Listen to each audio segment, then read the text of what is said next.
India का एक ऐसा है कि बहुत स्ट्रिक्ट है कि कौन कहाँ पे काम कर रहे हैं। तो तुम अचानक से तुम विदाउट अ डिग्री तुम एक ऑफिस में काम नहीं कर सकते। तुम्हारे आंसर अगर जेन्युइन ना लगे, तुम्हारा पोर्टफोलियो अगर जेन्युइन ना लगे, पोर्टफोलियो अगर सोचे कि तुमने ये भी किया है, वो भी किया है, वो भी किया है, तो जो इवैल्यूएटर है वो कंफ्यूज हो जाएगा कि फिर इसको कहाँ पे रखें।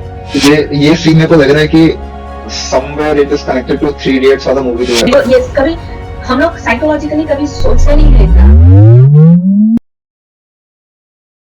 Guys, welcome to today's podcast. In today's podcast, we have Sutanuka Jashu with us, who is a research scholar at Harvard University, where she is making the new ground by integrating tradition, art, culture, aesthetics with cutting-edge technology. Sutanuka is an emerging interdisciplinary artist and researcher who is from West Bengal, whose work spans in the realms of architecture, art, technology. So, without having further delay, let's begin. आज का podcast शुरू करने से पहले एक छोटी सी request है. If you find this podcast useful, please subscribe to our channel to support, ताकि हम और भी अच्छे कंटेंट आपके पास पहुंचा पाए. धन्यवाद. Welcome Sutanuka, and thank you for making time for today's podcast. And how are you doing? Hi Sumit, I'm doing very well. Thank you for the wonderful introduction. So I have few questions for you. I would like to know, and obviously people would also like to know, how has your journey been? How you have shaped your career in terms of how you molded your career in design, and how the culture of different places have affected to make that decision. Can you tell me more about your journey from the beginning? Where did you start? How did your journey start in design and art culture? Where are you from? Your background? Tell me more about that. Okay, so I am born and brought up in India, Kolkata. From since childhood, I was very interested in art, design. I was very into dancing, Bharatanatyam, and also I had an art teacher who would teach me drawings, and also a teacher who would teach me various things with computers. So I think that was my very strong background to have this kind of synergy between art, computers, and I was always looking forward to do something which is more related to creativity, or related to something that I can put my mind into and I can work through it. But जैसे बचपन में होते हैं ना, इतना information तो रहता नहीं है अपने पास, तो अगर इंफॉर्मेशन नहीं रहता है तो हम लोग थोड़ा बहुत सर्च वर्च करके मिलता है जैसे। तो मेरा बैचलर्स डिग्री मैंने एनिमेशन में किया है, माया एकेडमी ऑफ एडवांस सिनेमैटिक्स, जो दिल्ली यूनिवर्सिटी इग्नू के अंदर था। तो उस वक्त मुझे ऐसा ही लगा कि हाँ चलो एनिमेशन कर लेंगे, तो वो थोड़ा क्रिएटिव फील्ड का होगा थोड़ा। पर वो भी मेरे लिए स्ट्रॉन्ग पॉइंट था, क्योंकि एनिमेशन करते करते मुझे सॉफ्टवेयर्स पता चला, 3D सॉफ्टवेयर्स, बहुत सारा सॉफ्टवेयर्स, बहुत मजा आया तब। तो इसलिए वो हर जर्नी आई थिंक मेरे लिए कुछ ना कुछ, हर चीज पे, हर स्टॉप में मेरा कुछ ना कुछ वैल्यूएबल निकला है।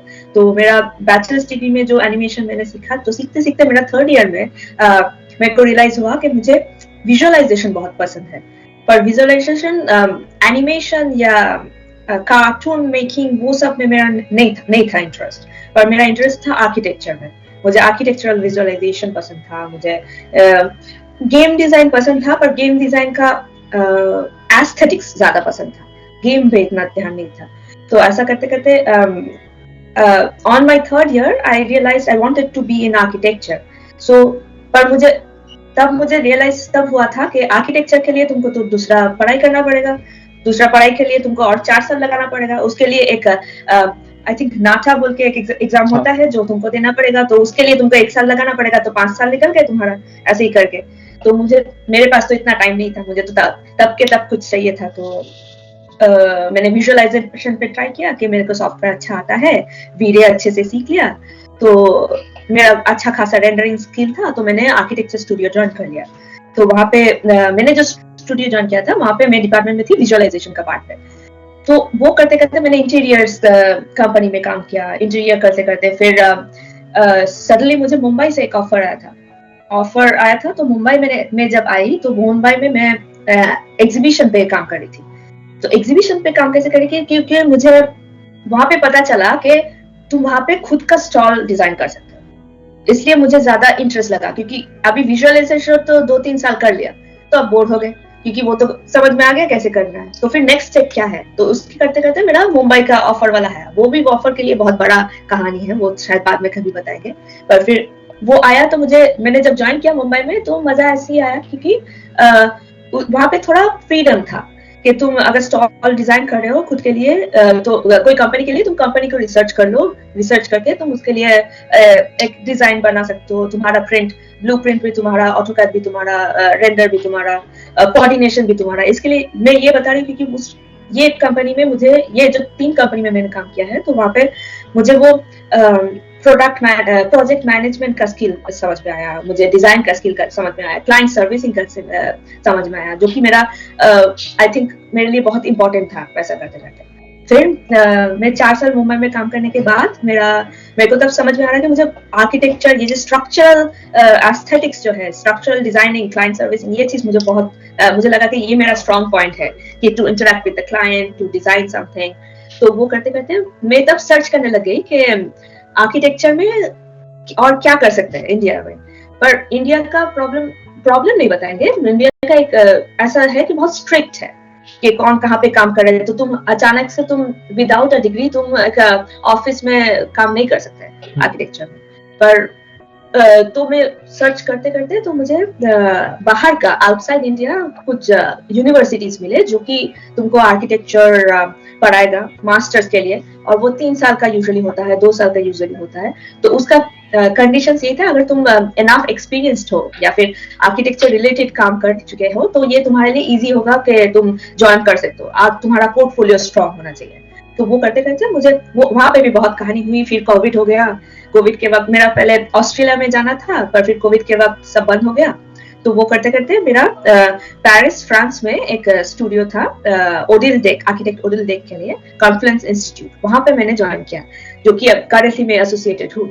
तो वहां पे मैंने आर्किटेक्चर मास्टर्स प्रोग्राम करके, वो बहुत एक्सपेरिमेंटल है, जैसे मुझे चाहिए था वो परफेक्ट कैटेगरी, जहाँ पे मैं आर्किटेक्चर भी मुझे नहीं करना है, थोड़ा एक्सपेरिमेंटल हो, रिसर्च बेस्ड हो, थोड़ा एस्थेटिकली, आर्टिस्टिकली ऐसा थोड़ा हो, वो बहुत मुझे मजा आया। तो मैं पेरिस में आ गई। तो पेरिस में मैं 2 साल 3 साल जैसा लगभग रहे, वहां पे पढ़ाई किया। और वहां पे हम लोग का ऐसा रूल है कि 1 साल करने के बाद तुमको इंटर्नशिप करना पड़ेगा। तो 2 इंटर्नशिप भी किए। तो करते करते तो मुझे लगा कि अचानक से पर एक प्रॉब्लम यही है कि कॉस्ट ऑफ लिविंग बहुत ज्यादा होता है। तो कॉस्ट ऑफ लिविंग इतना ज्यादा होता है कि मेरा सेकेंड ईयर का जो फीस था मेरे पास था नहीं। तो फीस अगर नहीं था तो मैं सेकेंड ईयर का मास्टर्स का खत्म क्या करूँ। और सेकेंड ईयर का मास्टर्स यूजुअली हम लोग का थीसिस होता है, जो कि इंडिपेंडेंट रिसर्च है। तो फिर मैं यूनिवर्सिटी सर्च करने लगी, और उसी वक्त मैं एक्चुअली ऑस्ट्रिया गई थी आर्ट्स इलेक्ट्रॉनिका अटेंड करने के लिए, और समर स्कूल जैसा वहां पे एक प्रोजेक्ट किया। तो आर्ट्स इलेक्ट्रॉनिका जाने के बाद मुझे पता चला कि मीडिया आर्ट्स बोल के एक बड़ा इंडस्ट्री है, और वहां पे तुम अब आर्टिस्ट जैसा कहलाओगे, जहाँ पे तुम अपना प्रोजेक्ट दिखा सकते हो, अपना खुद का प्रोजेक्ट बना सकते हो, और अगर वो अच्छा हुआ तो अच्छे जगह पे तुम एग्जिबिट कर सकते हो। और मुझे लगा कि मैं तो इसके लिए बना हूँ, जिंदगी भर तो मुझे यही ढूंढ रहा था कि मुझे कुछ खुद का कुछ काम करना है, खुद का कुछ रिसर्च करना है, और वो रिसर्च को मुझे दिखाना है इंस्टेड ऑफ एक कंपनी में काम करने के लिए। क्योंकि कंपनी में जब तुम काम करते हो वहां पे बहुत कंस्ट्रेंट होता है। तो तुम पहले डिजाइन बना के देते हो लैम्बोर्गिनी का, फिर बजट के हिसाब से सेंटर आ जाता है। तो वो करते करते मेरा तब ऑस्ट्रिया में मुझे एक्चुअली इतना कुछ पता है मैंने और सीखा। एक्चुअली वो ज्यादा देर भी नहीं है, 1 साल पहले था। तो वहां पे जाके मुझे जो दोस्त मिले, जो कनेक्शंस, नेटवर्क मिला, जो नॉलेज मिला कि मीडिया आर्ट्स क्या हो सकता है, और कोई भी जिसके लिए एक स्ट्रॉन्ग पोर्टफोलियो बना सकता है, उसके लिए बहुत बड़ा ओपनिंग है इसका। तो मुझे लगा कि फिर मैं तो यही बना हूँ, तो फिर उस पर कॉन्सेंट्रेट करते हैं। तो मैंने रिसर्च करना चालू किया कि ऐसा कुछ काम करना है जो कि मेरा आर्किटेक्चर, क्योंकि मेरे को बहुत आर्किटेक्चर तो बहुत पसंद है, क्योंकि मुझे आर्किटेक्चर भी हो, थोड़ा आर्ट्स भी हो, थोड़ा टेक्नोलॉजी भी रिलेटेड हो, क्योंकि एआई तब पढ़ रहा था बहुत। तो मुझे उसमें बहुत इंटरेस्ट था, और कोडिंग पे थोड़ा इंटरेस्ट था। अभी तक कोडिंग इतना अच्छा आता नहीं है, पर फिर मैं सोचने लगी कि ये सब मैं मर्ज कैसे कर सकता हूँ। और मर्ज करते वक्त मैं अपना खुद का जो बैकग्राउंड है कोलकाता का, इंडिया का जो एस्थेटिक्स है, जो कल्चर है, मुझे वो कल्चर को मुझे दिखाना था। तो वही मैंने एक्चुअली मेरे थीसिस जो मेरा है तो वही मेरे रिलेटेड है, जो कि on linguistic diversity of Indian architecture through urban scale. So मैं वो उसको पकड़ के मुझे लगा कि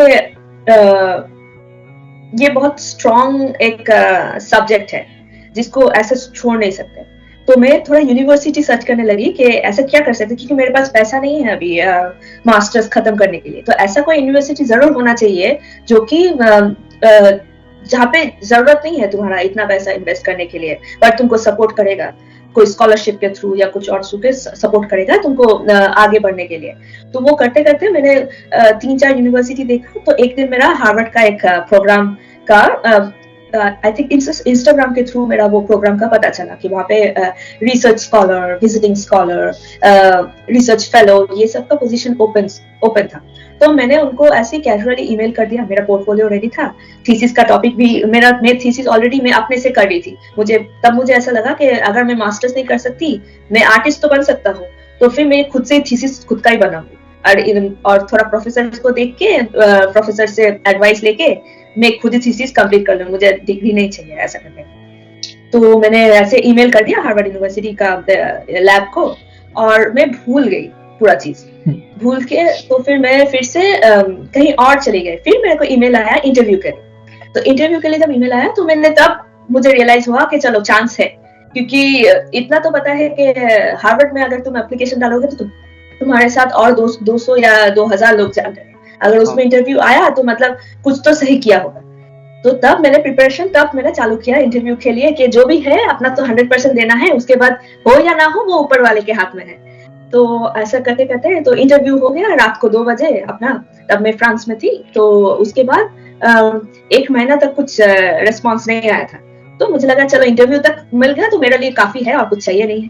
तो फिर अचानक से फिर एक दिन मेरे को ईमेल आया कि congratulation, you are selected as the visiting scholar, ऐसा करके. तो फिर मेरे को कंफर्मेशन, वो लोग का एक जैसे लेटर्स होता है, वो लेटर भेजे. तो फिर HR से बात हुआ और फिर बहुत कुछ झोल करने के बाद, वीजा का इशू जैसे होता है वो सब ऊपर नीचे होने के बाद फिर मैं आ गई अभी यहाँ पे. और अभी 2 महीना हुआ है, नया है, पर I am really excited to see what is the next step. So what you mentioned that you did not have fund to fund your education in the masters, right? So you decided to drop out, or how did you continue the masters? I did not yet drop out in that sense because अभी मैं gap year एक option है, gap year चल रहे हो. तो फिर और क्योंकि ये विजिटिंग स्कॉलर, विजिटिंग स्टूडेंट ऐसा प्रोग्राम है, तो फिर वो यूनिवर्सिटी के साथ कनेक्टेड होता है. Okay. तो ऐसा है कि मैं यूनिवर्सिटी में प्रोजेक्ट नहीं करते, मैं यहाँ पे हार्वर्ड में कर रहा हूँ प्रोजेक्ट. Okay. तो वैसे ही सिचुएशन चालू है अभी. And so how is your work or study is different from what you were doing in your masters and what you are doing right now in Harvard? How is it different subject wise or? नहीं, actually मेरा जो designation है वो research fellow, visiting research fellow जैसा है. तो हम लोग का जैसे है, हम लोग का सेल्फ हाउ कैन आई से सेल्फ एक्सेलरेटेड प्रोग्राम है. Okay. तो तुमको कोई आके बताएगा नहीं कि तुमको ये क्लास लेना है, वो क्लास लेना है. You are an independent researcher. तुम्हारे पास टॉपिक है, तुमको क्या चाहिए, तुम श्योर हो जाओ पहले. अगर तुम आके तुमको पता चले कि तुमको ये करना है, तुम बस बात करो, लोग तुम्हारे लिए रेडी हैं. पर तुमको याद रहना चाहिए कि तुमको क्या करना है. तो तुमको पता अगर हुआ तो तुम्हारा एडवाइजर है, मेरा जैसे प्रोफेसर है मिस्टर वोंग, उनसे तुम बात कर सकते हो, तुम HR से बात कर सकते हो. तो वो लोग तुमको उन इंसान से कनेक्ट कर देगा जो कि रिलेटेड टू तुम क्या करना चाहते हो वैसा है. अब अगर कोई क्वेश्चन है तुम्हारे पास या तुम कंफ्यूज हो, उसके लिए भी दूसरे लोग हैं ऐसे. पर ये more on an one-on-one conversation होता है. I have also seen people who are applying to foreign universities.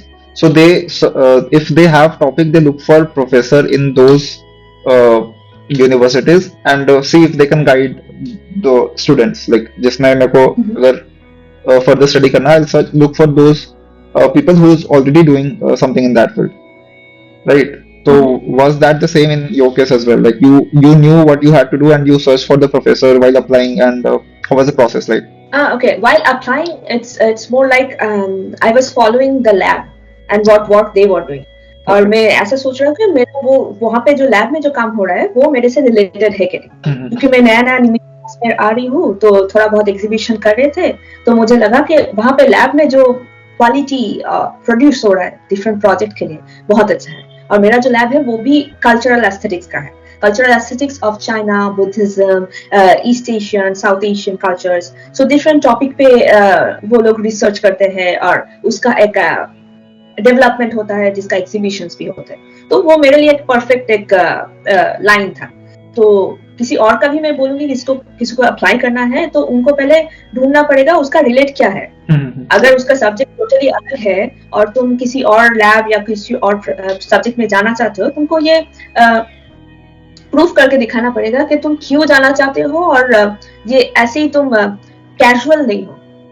तुमको दिखाना पड़ेगा कि हाँ चलो मेरे पास ऑलरेडी फॉर मी मेरे पास ऑलरेडी एक बैकग्राउंड रिसर्च था जो मैं अप्लाई कर सकती थी और मेरा थोड़ा काम बहुत था जिसके लिए मैं कनेक्ट कर सकती थी कि चलो मैंने ये काम भी कर चुका है जो रिलेटेड है to my research and to the research that you are doing in your lab. तो उसके लिए थोड़ा इजी हो जाता है। तो अगर कोई और भी किसी को दूसरा कुछ प्रोग्राम में कनेक्ट करना है, अगर उसका ये ऐसा नहीं बोल रहे कि उसको डायरेक्ट कुछ रिलेशन चाहिए वो प्रोग्राम के साथ, अगर नहीं भी हो तुमको पैशन होना चाहिए या तुमको एक बैकग्राउंड एक रिसर्च होना चाहिए कि तुमको क्या करना है। तो तुम प्रूफ कर सकते हो कि हो सकता है मैं इंजीनियर डिपार्टमेंट से आया हूँ पर मुझे आर्ट्स करना है, क्यों करना है वो तुम्हारा कन्वर्सेशन पे डिपेंड करेगा। I think at what time we were connecting for some freelance project when we were kind of integrating our work together. Like you had interior work and I had some furniture projects and we were trying to make like collab at one time. So yeah, I mean I had seen your work that time as well and I did want to continue again. But at that time you were in Paris, right? No, that time you went to IIT Bombay. No, after that, we kind of reconnected in after COVID or during the COVID itself.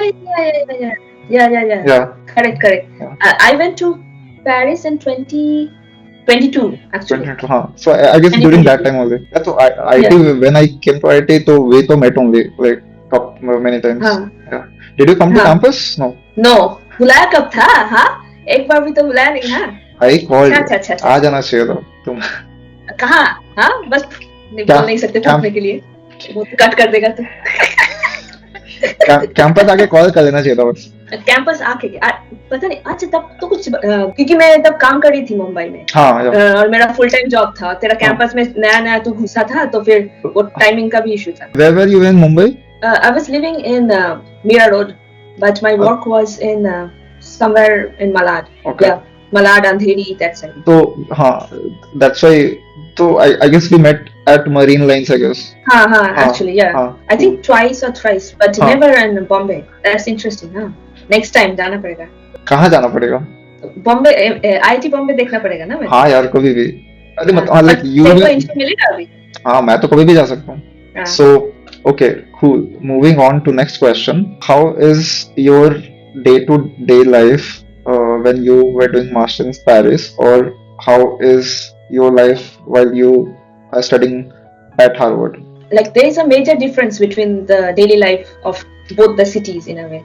क्योंकि Paris में जब थे तब मैं student के हिसाब से थी कि सुबह तुमको क्लास पे जाना है तो फिर और शाम को तुमको 6 बजे तक क्लास होगा, उसके बाद आर्किटेक्चर है तो फिर तुम्हारा तो रख के ले लेगा, ऐसा नहीं हो सकता ना। जो भी है आर्किटेक्चर है तो तुम्हारा बहुत टाइम लगेगा प्रोजेक्ट पे काम करने के लिए। लाइक हम लोग का सेमेस्टर प्रोजेक्ट होता है, स्टूडियोज रहता था तो फिर और स्टूडियोज का एक प्रोजेक्ट इतना ज्यादा होता था, कंपटीशन है क्योंकि तुमको हर दिन तुमको कुछ प्रोड्यूस करना है। तो 6 बजे तक क्लास होगा, क्लास होने के बाद तुमको काम करना पड़ेगा।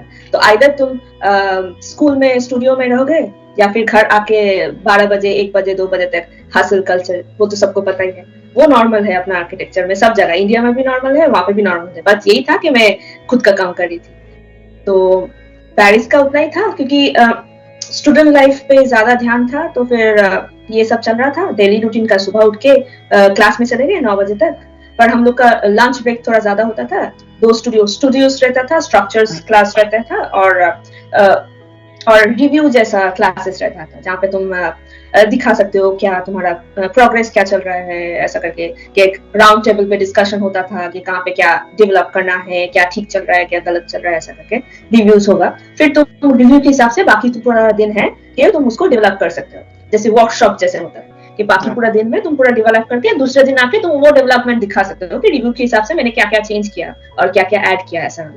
तो वैसा करके तुम्हारा दिन निकल जाता था। यहाँ पे जो है वो थोड़ा अलग है, क्योंकि यहाँ पे मैं स्टूडेंट नहीं कहलाती, यहाँ पे मैं स्कॉलर हूँ, ऐसा कि फेलो, रिसर्च फेलो। तो मैं इंडिपेंडेंट रिसर्च पे हूँ। तो अभी जो चल रहा है, मेरा तो 2 महीना ही हुआ है। अभी जो मैं चल रहा है कि क्योंकि मुझे एक पर्टिकुलर रिसर्च पे फोकस करना है, तो मैं डिफरेंट लाइब्रेरियन से अपॉइंटमेंट ले रहा हूँ, क्योंकि यहाँ पे लाइब्रेरियंस जो है वो भी बहुत ज्यादा नॉलेजेबल है, लाइक पीएचडी पोजीशन है, और एक एक टॉपिक पे they are specialized in that. So हो सकता है कोई राइटिंग पे, क्योंकि मुझे पब्लिकेशन में भी थोड़ा ध्यान देना है ये साल, तो मेरा थोड़ा प्रोजेक्ट है, मुझे वो पब्लिश करना है। और क्योंकि आर्किटेक्चर बैकग्राउंड हो या एनिमेशन बैकग्राउंड, हम लोग को इतना पता नहीं होता है कि ये पब्लिकेशन क्या है, इतना अभी क्यों चल रहा है ये सब। तो फिर अभी मैं वो टाइम पे फोकस कर रहा हूँ कि जहाँ पे मैं पब्लिकेशन जर्नी चालू करूँ। तो ये जो लाइब्रेरियंस है, for me it's extremely helpful. तो तुम उसके लिए अपॉइंटमेंट ले सकते हो। तो मेरा डेली रूटीन ऐसा होता है, सुबह उठ के जैसे मेरा एक लाइब्रेरियन के साथ अपॉइंटमेंट है, मेरा राइटिंग के, तो कुछ राइटिंग है जो वो मैं उनको दिखाता हूँ, रिव्यू होता है, तो उसके हिसाब से मैं फिर रिसर्च करता हूँ। तो रिसर्च के हिसाब से मुझे किसी और से अगर मिलना है तो मैं उनसे अपॉइंटमेंट ले लूँ। अभी वो करते करते मेरा और भी मेरे पास एक ऑप्शन है कि मेरा मैं कोई भी क्लासेस ले सकता हूँ अगर मेरे रिसर्च के साथ कनेक्टेड हुआ तो ये अगर क्लास मुझे लेना है तो मुझे प्रोफेसर को ईमेल करके मुझे बस बताना है कि जो भी है फॉर्म फिलअप करके मुझे ऑडिट क्लास के हिसाब से बैठना है। तो अगर उस दिन मेरा क्लास है, 2 घंटे का क्लास होता है, लेक्चर। मैं अभी जो क्लास स्पेशल ले रहा हूँ एंथोन पिकॉन का, तो उनका लेक्चर क्लास ज्यादा है आर्किटेक्चर हिस्ट्री पे। तो वो क्लास मेरा पकड़ लो कि सुबह मेरा रिसर्च लाइब्रेरियन रिसर्चर के साथ मीटिंग हो गया, उसके बाद मैं क्लास में चला जाता हूँ। 2.5 आवर्स का क्लास होता है, उस पर नोट्स लिखा दिया, फिर लंच हो गया, लंच पे चले गए। फिर तुम्हारे it's totally up to you what you want to do. Libraries है, लाइब्रेरीज में तुमको कोई बुक्स लेना है, बुक्स ले लो। कोई यहाँ पे बहुत सारे पब्लिक लेक्चर्स चलते हैं डिफरेंट डिपार्टमेंट्स में, पब्लिक वर्कशॉप्स चलते हैं जो कि फ्री है, ओपन टू ऑल। ऐसा तुमको पब्लिक लेक्चर्स लेना है, तुमको वो टॉपिक पसंद आ गया, चले गए तुम लेक्चर पे। वो भी 1-1.5 घंटे का मस्त एकदम लेक्चर्स होता है। कभी कभी कोई बड़े बड़े आर्किटेक्ट्स रहते हैं तो वो लोग अपना जो प्रोजेक्ट्स बना रहे हैं वो भी दिखाते हैं। तो मजा आता है। वही करते करते तुम्हारा 7:30-8 PM तो बज ही जाता है। तो उसके बाद तुम घर आके अपना काम करना है तो काम कर लो, या चिल करना है तो चिल कर लो। मेरे लिए अभी मेरा थोड़ा डिफरेंट है, क्योंकि मेरा अभी एग्जीबिशन चल रहा है, तो फिर मैं एग्जीबिशन का प्रिपरेशन चालू कर देता हूँ शाम को यूजुअली। तो ऐसा करके मेरा डेली रूटीन चलता है। पर ये वाला डेली रूटीन थोड़ा इजी है, क्योंकि वो मैं अपने टाइम के हिसाब से नहीं चलता। ये सीन मेरे को लग रहा है कि somewhere it is connected to 3 idiots वाला मूवी जो है, जिसमें जो ड्रेस चेंज करके वो कोई भी कॉलेज में क्लास करने चला जा रहा है। अरे बोलना नहीं चाहिए रिकॉर्ड पे, पर मेरा भी ऐसे ही चल रहा है। जहाँ पे एक्सेप्टेंस मिल गया कि हाँ चलो तुम ऑडिट कर सकते हो, वहाँ पे आ गए, मैं ऑडिट कर रहा हूँ। वो तो ऑफिशियली ऑडिट कर रहा हूँ। पर बहुत सारा क्लास है, क्योंकि वहाँ पे 40 स्टूडेंट्स रहते हैं और नए तो प्रोफेसर को भी पता नहीं है, सब स्टूडेंट्स को तो जानते नहीं है। मैं किसी को क्लास पे मुझे कुछ इंटरेस्टिंग क्लास मिला पर उसका परमिशन नहीं मिला अटेंड करने के लिए, मैं जाके बैठ ही जा सकता हूँ। वैसे कोई प्रॉब्लम नहीं है, क्योंकि 1-2 क्लास तो ले ही सकते हो ना, जब तक कि उनको पता चले ऐसा वाला। पर वैसे कोई टेंशन नहीं है, क्योंकि एक चीज लाइक सच में मैं कमेंट करूंगा कि हर professor are very encouraging for you to take the class. So even if you are not enrolled, they will never let you leave, or like they will not throw you out of the class. They are encouraging, and you can always email them and ask them questions, and they will personally come to you. And also like appointment लेने के लिए उनको साथ तुम्हारा 1-on-1 appointment लेने के लिए भी अलग से टाइम स्लॉट्स होते हैं। तो मेरे लिए ये बहुत इंटरेस्टिंग चीज है, क्योंकि मैं आर्किटेक्चर बैकग्राउंड से तो नहीं हूँ, पर यहाँ पे आके जो सीखने को मिलता है वो बहुत इंटरेस्टिंग है। क्या हंस रहा है? हिंदी एक्सेंट चेंज हो गया तुम्हारा। तो फिर इंग्लिश में बात कर क्या? तुम्हारे समझ नहीं आ रहा है मेरा हिंदी। इंग्लिश इंग्लिश एक्सेंट भी चेंज हो गया, लाइक वो टोन आ रहा है यार, मतलब वो पता नहीं कि मैं फॉरेन में रह चुका हूँ, ठीक है, लाइक वैसा। गलत लग रहा है क्या? अरे नहीं, इट्स गुड, इट्स नाइस, अच्छा अच्छा। इट्स मच बेटर देन जो 10 दिन में यूएस जाके बोलते हैं कि how high high I am from, भाई वो तुम्हारा गुड रीजन है that I have been there 3 years, so fuck all of you, ऐसा। मुझे लगा मेरा हिंदी खराब हो गया ना, नहीं, या फिर हिंदी इज समझ गुड, में आ रहा है? Hindi is good. जो जो तुम्हारा प्रोनाउंसिएशन रहता है ना, उसके उसके प्रोनाउंसिएशन में वो क्या बोलते हैं यार, वो टच आ रहा है, टच क्या है? एक्सेंट का टच आ रहा है, एक्सेंट का टच आ रहा है, लाइक जो जैसे यहाँ के मतलब यहाँ, इट्स एक गुड, नहीं इट्स लग नाइस, रहा। नहीं नहीं नहीं, इट्स नाइस, अब वो नेचुरली आया ना, तुम जबरदस्ती थोड़ी कर रहे हो। हाँ तो मैं कैसे अभी बैक करूँगा? नहीं, I am just telling, I am just complimenting, मतलब गुड गुड थिंग। ओके। मैं इससे ज्यादा लोगों को जो 10 दिन रह के सुना है ना, उनका एक्सेंट उससे ज्यादा आ जाता है, ये बोल रहा हूँ, तो वो दिन जाते के बाद तो फेक कर रहा है। अभी तेरे वो दोस्त को जाके बताना कि चल मुझे पता है। भेजूंगा मैं ये वाला link. Other thing I would like to know, or the people would like to know, is how do you manage your expenses, or how the expenses or the cost of living has changed in Paris or in the US when compared to when you were in India and doing job or studying? How do you see that difference? वो तो अगर सच बताएंगे तो major difference है, बहुत difference है। India का जो करेंसी है वो उसके हिसाब से यूरोप या यहाँ पे वास्ट डिफरेंस है। तो अगर तुम्हारे लेट्स से तुम्हारा सेविंग्स नहीं हुआ या फैमिली फंडिंग या एजुकेशन लोन या स्कॉलरशिप्स नहीं है, तो फिर I will not suggest anybody to take that kind of risk and come out. तो यूरोप का मेरा जैसे था कि मुझे पता लगा था यूरोप का, मेरा यूरोप के जब था तब मुझे एजुकेशन लोन पे था और थोड़ा स्कॉलरशिप्स ऐसे था। और यूरोप का एक अच्छा चीज है कि तुम्हारे पास स्टूडेंट कंसेशंस बहुत है, जैसे ट्रांसपोर्टेशन के लिए कंसेशंस रहेगा, फूडिंग का हम लोग का क्रूज बोल के फूडिंग सिस्टम रहता है जहाँ पे तुमको बहुत कम अमाउंट में 2 यूरो 1 यूरो 3 यूरोज में खाना मिलेगा, फुल मील मिलेगा। तो वैसा करके तुम सरवाइव कर सकते हो ऐसा। पर वहां से अगर बाहर जाओगे कॉस्ट ऑफ लिविंग बहुत ज्यादा है, तुम्हारा बाहर खाने का वाने का। अगर तुम्हारे पास फंडिंग नहीं हुआ तो फिर एकदम भी मैं सजेस्ट नहीं करूंगी तुमको। फिर एक साथ उसके साथ क्या बोलते हैं पार्ट टाइम जॉब्स ऐसा करके ढूंढ के तुमको कुछ ना कुछ तो करना ही पड़ेगा सरवाइव करने के। और वहां के बाद यहाँ पे अगर सोचेंगे तो यहाँ पे उससे भी ज्यादा है। मुझे अगर पहले लगा था कि पेरिस कॉस्ट ऑफ लिविंग ज्यादा है, पर यहाँ पे आके तुमको पता चलेगा कि इससे भी ज्यादा है, क्योंकि यहाँ पे स्टूडेंट कंसेशन जो मिल रहा था वो यहाँ पे नहीं, एग्जिस्टिंग नहीं है। और एग्जिस्टिंग भी है तो इतना हाई लेवल का तुमको कंसेशन या डिस्काउंट नहीं मिलता है। यहाँ पे ट्रांसपोर्टेशन का बहुत हाई है, खाने का तो बहुत ज्यादा है ऐसा। तो अगर सर्वाइव करना है तो स्कॉलरशिप तो चाहिए, स्कॉलरशिप के ऊपर तुमको पार्ट टाइम तो लगाना पड़ेगा। मेरे लिए अलग होता है क्योंकि मैं J1 वीजा में हूँ, तो वीजा के हिसाब से मैं कैंपस के बाहर काम नहीं कर सकती। और क्योंकि मैं स्कॉलर हूँ, एक एडवांटेज वो है कि मेरे पास RA, research assistant, research associate, ये सब का रोल मुझे मिल सकता है, जो कि तुम लैब के साथ काम कर सकते हो या कोई दूसरे कोई डिपार्टमेंट के साथ तुम एसोसिएट हो सकता हो। अगर वो मास्टर स्टूडेंट के लिए भी शायद अलाउ होता है। और मेरे लिए और एक अच्छी बात है कि यहाँ पे जैसे प्रोजेक्ट बेसिस प्रोजेक्ट्स है लैब में, तो तुम क्योंकि मेरा स्किल्स है और वो लोग को ऑलरेडी पता है मेरा स्किल्स का, तो कोई प्रोजेक्ट्स आता है तो मैं उनको ज्वाइन कर लेता हूँ। तो उस प्रोजेक्ट के हिसाब से तुमको एक सैलरी भी मिल सकता है ऐसा। तो नहीं, पर ये एडवांटेज ये है कि यहाँ पे जो तुमको सैलरी मिलेगा पर आवर के हिसाब से वो थोड़ा हाई है। तो अगर तुम जॉब मिल गया, तुमको पार्ट टाइम में मिल गया, तो तुम अपना चला सकते हो।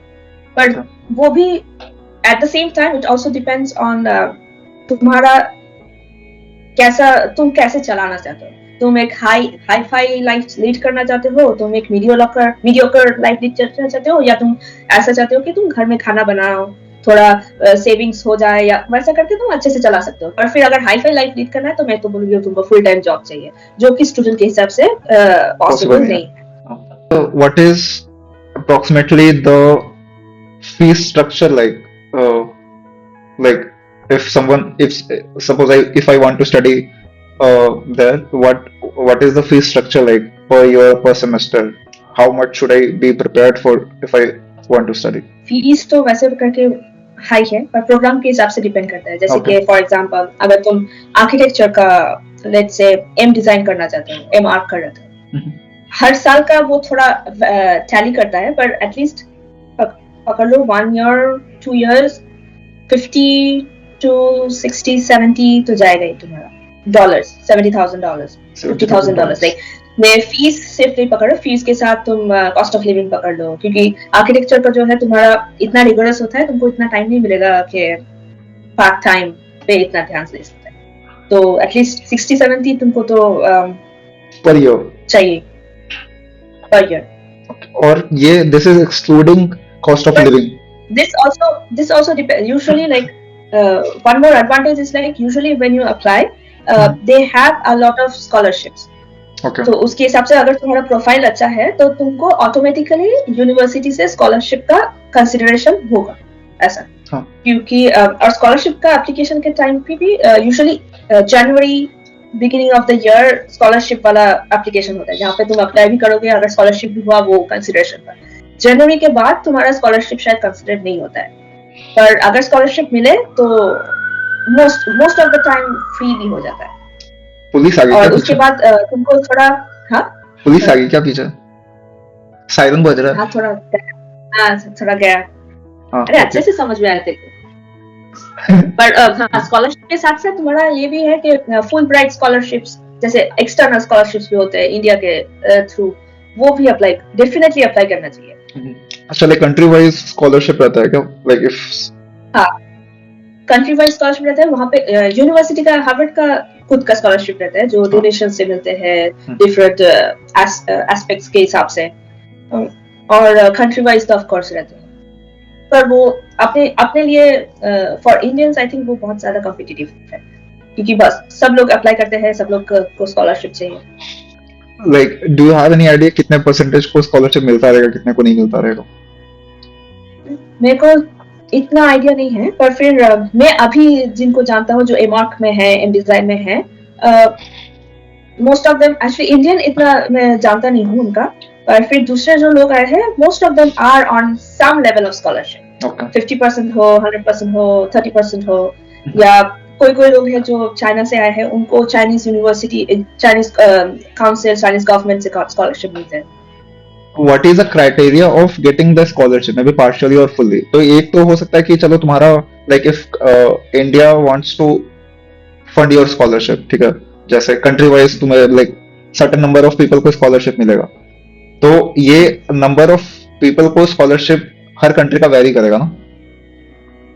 हाँ, उसके basis पे आई थिंक जैसे मुझे इतना तो पता नहीं है स्कॉलरशिप का, क्योंकि मुझे ये पता है कि कुछ जो लोग हैं जो फुल ब्राइट स्कॉलरशिप में आए हैं, पूरे साल में फुल ब्राइट स्कॉलरशिप, जैसे फॉर एग्जांपल इंडिया में कुछ certain amount of full bright scholarship मिलेगा, और वो फुल ब्राइट में एक स्टूडेंट डिफरेंट यूनिवर्सिटीज में जाना चाहता है, वो उसके लिए अप्लाई कर रहा है, जस्ट नॉट हार्वर्ड. और वो फुल ब्राइट सिर्फ हार्वर्ड के लिए नहीं है, वो बाकी सब यूनिवर्सिटीज के लिए है. और पकड़ ले उसके पास 50 रहेगा या 100 रहेगा, तो उसके हिसाब से मेरा स्टूडेंट वो एक्सटर्नली अप्लाई कर रहा है. अभी उसके हिसाब से वो पकड़ ले तो 10,000 स्टूडेंट अप्लाई कर रहा है उसके साथ साथ, और 100 स्कॉलरशिप है, तो उसके हिसाब से तेको समझना पड़ेगा कि कॉम्पिटिटिव कितना है. पर ये सच है कि अगर लोग देखें कि हार्वर्ड के थ्रू आ रहा है तो तुमको थोड़ा ज्यादा एडवांटेज मिल सकता है. पर तुम्हारा रिजल्ट के हिसाब से भी काम पता चल जाएगा, तुम्हारा मोटिवेशन लेटर, तुम्हारा काम क्या कर चुके हो, पोर्टफोलियो हुआ, हम लोग के लिए पोर्टफोलियो इंपॉर्टेंट है, तो पोर्टफोलियो हुआ तो पोर्टफोलियो के हिसाब से तुमको एक एक्सेप्शनल स्टूडेंट समझना चाहिए, दिखाना चाहिए, जिसके लिए स्कॉलरशिप मिला. पैसा. So what is your plan like after doing your master, after finishing your education? What is your plan like? Do you want to like where do you see your career going, or where do you see it after like 2-3 years? What do you want to do in life? After 2-3, at this point I'm trying to develop myself as an artist, जो कि art, culture, architecture में related हो. तो मैं उसको continue करना चाहूंगा, क्योंकि मैं 1 साल पहले तो मुझे पता भी नहीं था ये फील्ड क्या है, तो मुझे थोड़ा एक्सप्लोर करना है कि क्या हो रहा है। और टच वुड मेरे को थोड़ा एग्जीबिशंस में मिलते हैं, तो फिर मेरे को मजा आ रहा है तो उस पे। But throughout the year here I am trying to apply for PhD positions, क्योंकि यहाँ पे बहुत इंटरेस्टिंग सब्जेक्ट्स रहते हैं, और कुछ कुछ पोजीशंस भी है जो मैं जो काम करता हूँ उसके रिलेटेड होते हैं, जहाँ पे तुमको इंडिपेंडेंट भी मिलेगा, रिसर्च को, एक बड़ा रिसर्च को तुमको कांटेक्ट करने के लिए ओवर 3-4 इयर्स। तो फिलहाल तो मैं ऐसे ही सोच रहा हूँ कि एंड ऑफ द ईयर मुझे PhD का एप्लीकेशंस थोड़ा करना है, अगर बाय चांस मिल गए तो बहुत अच्छे, या फिर क्योंकि यहाँ पे PhD पोजीशंस पेड भी होते हैं, इवन यूरोप का PhD पोजीशंस पेड होते हैं, और तुमको एक्स्ट्रा फंडिंग मिलता है एग्जीबिशंस के लिए और कॉन्फ्रेंसेस के लिए, तुम्हारा खुद के प्रोजेक्ट्स के लिए। तो वो एक्साइटिंग है मेरे लिए फिलहाल। नहीं तो मैं तो ऑफ कोर्स अपना आर्टिस्टिक रिसर्च में कंटिन्यू करना चाहती हूँ। And I have seen your work पहले, ठीक है, like when I was doing my masters and when we were in India, like you were in India, I'm in India only. So I have seen your work, ठीक है, and I have seen your recent works as well. अभी like I was reading about you, what you have done, short films हो गया, projects हो गया, I was going through all the projects, and you have the your ownness in your project, like you have your identity in your project that I can see. वो पहले भी था but अभी वो काफी निखर के आ रहा है। हेलो, हाँ, तो वो काफी निखर के आ रहा है, like you have done like you had most of your work earlier was in 3ds Max और जो C4D हो गया, अभी ग्रास हॉपर्स वगैरह भी लग रहे हैं मेरे को, like you have learned, you have worked on your skills like pretty well, and your work has scaled up a lot, like I can see. So like congratulations to you that you people can see your own identity in your work, which is a big thing. Like for example, I don't know what my language is, and that's pretty great thing to know for yourself. वो बहुत बड़ी बात है। पर ये एक दिन में आया तो नहीं था ऐसा, हाँ? क्योंकि मुझे अगर तू पूछेगा कि 2 साल पहले क्या था, मुझे एकदम भी कोई आइडिया नहीं था मेरे को, एकदम भी समझ में नहीं आया था। पर फिर मैंने ये आइडेंटिफाई भी किया कि मुझे पता नहीं है मेरे को क्या करना है, या मेरा ये स्किल क्या है, मेरा वो नीश क्या है जिसमें मैं स्ट्रांग हूँ, वैसा एकदम भी पता नहीं था। पर फिर I think this is a very important thing that I experienced while living abroad, कि मैं बहुत सारा exhibitions attend किया, बहुत projects देखे, बहुत मतलब खुद से मतलब physically present होके projects पढ़े, exhibitions attend किया, बहुत different level का exhibitions attend किया, और फिर मैंने खुद के लिए research चालू किया कि मेरा strong point क्या है, मेरा weaknesses क्या है, और मेरा interest क्या है, और मेरे इंटरेस्ट को पाने के लिए मेरा स्ट्रॉन्ग पॉइंट और वीकनेसेस में कैसे डेवलप करूं ताकि मैं मिडिल ग्राउंड में पहुंच सकूं। तो मैंने ऐसे मेरे को याद है कि मैं आर्ट्स इलेक्ट्रॉनिक का जब अटेंड किया था लास्ट ईयर, उसके बाद मैं सितंबर में वापस आके मेरा पेरिस में रूम मिला। तो रूम में मैं अपना लगेज शिफ्ट करने के बाद मैंने एक बड़ा काम किया कि मैं बहुत चार्ट पेपर्स लेके आके मेरा एक वो जो वॉल है, वॉल को भर दिया वो चार्ट पेपर से, क्योंकि मुझे पता था कि मुझे अपना आइडेंटिटी ढूंढना है, क्योंकि मुझे वो बड़ा गैप समझ में आया था। तो चार्ट पेपर लगा के फिर मैं वहां पे लिखना चालू कर दिया कि मैं किसमें अच्छा हूँ, किसमें बुरा हूँ, कौन सा चीज मुझे पसंद आ रहा है अभी फिलहाल के एक्सपीरियंस के हिसाब से, और मुझे कहाँ पहुंचना है ऐसा। और मेरा थीसिस जो टॉपिक है वो मुझे ये सबको मिला के करना है। ये मेरा थीसिस टॉपिक जो है वो मेरा आइडेंटिटी होगा, जो मैं हमेशा के लिए कंटिन्यू करना चाहता हूँ। तो वो करते करते वो टाइम लगा, क्योंकि मैं और भी रिसर्च करना चालू किया कि मतलब खुद के लिए तुमको you have to be truthful to yourself, क्योंकि ये जो चार्ट पे लिखा है तुमको सिर्फ पता है, बाकी किसी को पता नहीं है। तो ये सब चुतिया को नहीं बोल सकते, ये सब तो ये सब like because we have this habit of thinking हो जाएगा, हम कर लेंगे, ऐसे करके नहीं होता है, क्योंकि पूरा जिंदगी तुम हो जाएगा करके रह जाओगे तो फिर हमेशा तुम अटक जाओगे, ऐसे गोल गोल घूमते रहोगे और तुम कुछ कर नहीं पाओगे। और मुझे वो बड़ा मेरा ये था, प्रॉब्लम था, जो मुझे आइडेंटिफाई हुआ वो प्रोजेक्ट्स देखने के बाद, कि मुझे तो पता ही नहीं है मुझे क्या करना है। मुझे बहुत मजा आया प्रोजेक्ट्स देख के, मुझे बहुत एग्जीबिशंस देख के बहुत मजा आया, पर मैं कौन हूँ फिर? हाँ मुझे सॉफ्टवेयर आता है, पर सॉफ्टवेयर आना मतलब ये नहीं कि तुमको प्रोजेक्ट्स आ जाएगा, क्योंकि तुम सॉफ्टवेयर तो कोई भी बना सकता है। यूट्यूब खोल के कोई भी सॉफ्टवेयर तुम सीख सकते हो, उसका कोई ऊपर नीचे ही नहीं है। तो मुझे नहीं लगा था कि मैं टैलेंटेड कभी नहीं हूँ। मुझे बस सॉफ्टवेयर पता था, सॉफ्टवेयर से मैं सीख लिया, यूट्यूब से सीख लिया, दो कोर्स कर लिया बस। तो वो तो मेरा डेड हो गया, क्योंकि वो जो स्किल मैंने एक्वायर किया उसको अगर तुम यूज नहीं कर सकते तो कोई मतलब नहीं है मेरा फ्यूचर का। और मुझे आर्किटेक्चर में जिस कंस्ट्रक्शन करना नहीं था, वो मैंने ऑलरेडी एग्जीबिशन में करके, इंडिया में करके वहीं पे छोड़ के आ गई। तो फिर ये वाला जो पॉइंट था मेरा लास्ट ईयर का, वो बहुत मेरा टर्निंग पॉइंट वो था, क्योंकि मैं अपने लिए ट्रूथफुल हो गई कि मेरा क्या बैकग्राउंड हो सकता है जो मैं यहाँ पे ला सकता हूँ, जो मेरे लिए यूनिक हो, और जो मुझे लगता है कि मैं पैशनेट भी हूँ, और फिर उसके साथ मैं डेवलप भी कर सकता हूँ। वो करते करते बहुत टाइम लगा, ऑफ कोर्स बहुत टाइम लगा, पर फिर पता चला कि हाँ चलो कल्चरल एस्थेटिक्स ला सकते हैं, या a particular sense of style in your work is important. So वो करते करते मेरे को और एक रेसिडेंसी जैसा मिला, एग्जीबिशन जो लिथुआनिया में था।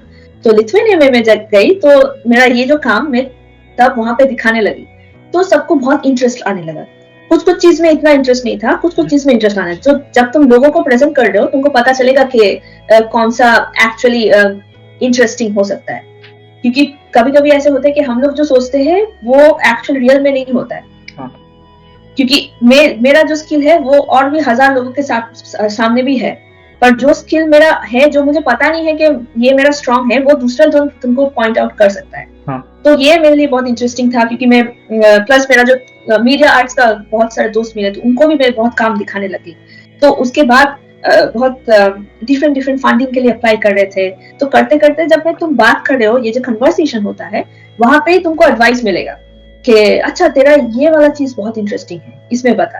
तो मैं वो पॉइंट आउट करने लगी, वो नोट डाउन करने लगे कि अच्छा तो फिर मेरे को ये कभी हम लोग साइकोलॉजिकली कभी सोचते नहीं है इतना कि कुछ और चीज है। हम लोग इतना फोकस हो जाते हैं एक पॉइंट पे कि दूसरे सब्जेक्ट हम लोग को दिखते ही नहीं है, जो कि एक्चुअली हम लोग का स्ट्रॉन्ग पॉइंट है। तो ये करते करते मेरे को लिखना चालू हुआ कि हाँ चलो यहाँ से पकड़ के तुमको डेवलप कर सकते हो। तो वो करते करते अपना हो गया। अभी भी पता नहीं है क्या करना है। सही बात बोला तुमने। लाइक यू सेड राइटली कि हम कई बार क्या होता है कि हम खुद से ही झूठ बोलते हैं, ठीक है, कि हाँ मुझे ये करना, but may be that could be right, that could be wrong, but upon counter question नहीं करते खुद से कि क्या ये सही में करना है क्या, या फिर हम खुद से झूठ बोल रहे हैं, या फिर जो झूठ पे हम जी रहे हैं उसी को मान लिया है, बाकी चीजें एक्सप्लोर ही नहीं करनी है। तो I was also in that stage, like past couple of years, and I was trying out many things. I was doing stand up, I was writing, I was making videos, but I did not have any idea where it is going, why I am doing. So I also ended up putting chart papers on my wall, भर दिया पूरा, फिर sticky notes लगा दिया कि this is my strength, this is my weakness, this is what I like to do, this is what I would like to do, I would like to keep continuing doing, ठीक है, like, and that actually works a lot. Yeah, and जब भी when I wake up, I go through it कि हाँ this is my strength and I would like to continue doing that. तो जैसे humor is one thing which keeps me alive, ठीक है, which makes people laugh, which makes me myself, ठीक है, तो वो एक बड़ा प्लस पॉइंट है. Like even if I'm doing podcast, I want podcast to be like थोड़ा फनी, थोड़ा लाइवली, ठीक है, इट शुड नॉट बी बहुत सीरियस कि जस्ट भाई राज शमानी जैसा सीरियस हो गया, या फिर रणबीर अलावादिया जैसा चुतियाब जैसी बातें कर रहा. नहीं भाई, ठीक है, थोड़ा सेंसिबल बातें करो, but it should be fun, ठीक है, कि देखने वालों को भी मजा है, ठीक है, वैसा. तो वो एक टच पॉइंट मेरे को पता लगा कि as in whatever I try doing, I can not live without it, ठीक है, ये मेरा रहेगा. Even if I design, I would like to keep my atmosphere or my surrounding in such a way that people enjoy this. People enjoy for what I am. people like to talk about that, ठीक है, क्योंकि हाँ उसी वो मेरे identity हो गई, कुछ भी करूँ मैं same way, like when you write some जो भी ये like you mentioned that you collected all the feedbacks from the conferences or the exhibitions, जो भी feedback आया, जो लोगों को पसंद आया, जो नहीं पसंद आया, you wrote all things down and then reiterated. this is how design में भी तो यही होता है ना कि reiterate करते हैं अपन, राइट? मतलब पर डिफरेंस ये है, हम लोग डिजाइन में क्लाइंट को रीइटरेट करते हैं, अपने को नहीं करते हैं। वही वो वही बहुत इम्पोर्टेंट है। वही तो हाँ वही सेम। तो मेरा तो पॉडकास्ट का नाम मैंने इसलिए लिखा डिजाइनिंग लाइफ, बिकॉज तो I have written couple of insights on LinkedIn, ठीक है, that is more of how we can connect design in life, ठीक है। जो सेम फंडा अपन डिजाइन में लगाते हैं ना, वो अगर लाइफ में लगा लेना तो अपने खुद के फंडे काफी क्लियर हो जाएंगे। वो रीट्रेशन, वो रीडिजाइनिंग, वो फिर अपना लाइफ ऑर्डर में आ जाएगा। वो बस वही है। तो दिस विल बी, हाँ, बहुत इग्नोर कर लेते हैं। हाँ, हम लोग खुद को बहुत ज्यादा इग्नोर कर लेते हैं। हम लोग क्लाइंट को इतना अहमियत दे देते हैं कि खुद के आइडेंटिटी खो जाता है। वही, हाँ, कि तुम कौन हो तुमको पता नहीं है, तुम जो हो, जो क्लाइंट तुमको बताता है तुम वो बन जाते हो। हाँ, तो फिर कोई मतलब नहीं है तुम्हारा। वही। Where all did you visit India? When was the last time you came to India after you moved out? Last time I came to India was in June for like 10-15 days. Okay. क्योंकि वो भी actually मैं Paris में थी, तब मुझे जो यहाँ पे आने का ये था, तो पर मेरा प्रोजेक्ट था लिथुआनिया में, तो मैं बीच में बड़ा अगर मूव करना है तो फिर घर आके फिर जाएंगे, ऐसा वाला सिचुएशन। तो मैं इंडिया जाके फिर उसके बाद मैं लिथुआनिया होके आ गई, ऐसा। तो एक ही बार गए थे बस। You met all your friends, family India में? Yes. बस कोलकाता में थी मैं। So I think कोलकाता का culture, art, how much have this influenced your career in general, like from the beginning? वो तो बहुत बात है, definitely, क्योंकि since our childhood हम लोग कल्चर आर्ट में बहुत इन्वॉल्व थे, thanks to my parents of course, क्योंकि वो लोग मुझे पेंटिंग सिखा दिए। मेरा डांसिंग में बहुत शौक था, मैं तो स्कूल में हमेशा मैं क्लासिकल क्योंकि बहुत पसंद था, 3 साल की उम्र से मेरा डांसिंग चालू, तो 11 साल सीखे, तब तो मुझे ऐसा लगता था डांसिंग में ही कुछ करना है। पर फिर मेरा पेंटिंग्स भी सीखे, हम लोग का टीचर आते थे, तो फिर आई थिंक ये सब छोटा चीज तब इतना मायने नहीं रखता है, पर फिर अभी अगर आओगे यहाँ पे पोजीशन में तुम बैठोगे तो ये सब तुम्हारा बैकग्राउंड बहुत स्ट्रॉन्ग कर देता है। अगर तुमको डिजाइन फील्ड में आना है तो ऐसा कुछ नहीं कि सबको करना है, ऐसा कुछ नहीं। अगर तुमको क्रिएटिविटी में कुछ करना है, डिजाइन में आना है, तो ये तुमको तुम्हारा लाइफ में एक बड़ा हाथ है, ऐसा। क्योंकि इवन तुमको बस डांसिंग भी करना है तो यहाँ पे आ गए, अभी तो मैं डांस का कुछ कर नहीं रही हूँ, पर वो जो क्रिएटिव है, जो चीज है, जो एक्सप्रेशन है, जो फील है, तुम्हारा कनेक्टेड है somehow। तो ये बहुत इम्पोर्टेंट था, बहुत important. Cool. So any tips or suggestion you would like to give to people who wants to study in Harvard or any university in outside India? Any suggestion you would like to give who wants to do design or architecture from outside? Okay, if somebody wants to do design and architecture, I don't think I think first of all he needs to be very sure what he's doing. कि तुमको अगर ऐसे खेल में apply करना है तो फिर 2 दिन बाद तुमको पता चलेगा कि ये तो मुझे करना ही नहीं था।